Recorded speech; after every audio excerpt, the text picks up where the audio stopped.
Constable തള്ളിക്കോളൂ. ഇടതുപക്ഷ ജനാധിപത്യ മുന്നണി ഒരു പാർട്ടിയല്ല,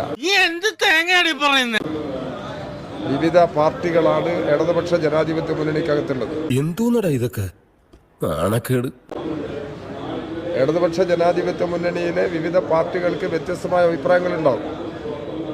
ആ അഭിപ്രായങ്ങളെല്ലാം ചർച്ച നടത്തിയാണ് ഒരു പൊതു നിലപാടിലേക്ക് എത്തുക. എന്നിട്ട് അതുകൊണ്ട് ഇക്കാര്യത്തിൽ ഈ കേരളത്തിൽ മദ്യത്തിന്റെ ആവശ്യത്തിനനുസരിച്ച് ഉൽപാദനം നടക്കുന്നില്ല. അതിന് എന്റെ ഇല്ലാത്ത ബുദ്ധിയിൽ ഒരു ഐഡിയ തോന്നുന്നുണ്ട്. അപ്പൊ കേരളത്തിൽ ഉൽപ്പാദിപ്പിച്ചു കഴിഞ്ഞാൽ കൂടുതൽ തൊഴിലവസരങ്ങൾ സൃഷ്ടിക്കാൻ കഴിയും, കേരളത്തിന്റെ വരുമാനം വർദ്ധിക്കാൻ കഴിയും. അതാണ് ഇതിന്റെ അകത്തുള്ള പ്രശ്നം. എന്തായാലും ആവശ്യമുണ്ട്, ആവശ്യത്തിന് മദ്യം ഉൽപ്പാദിപ്പിക്കേണ്ടി വരും.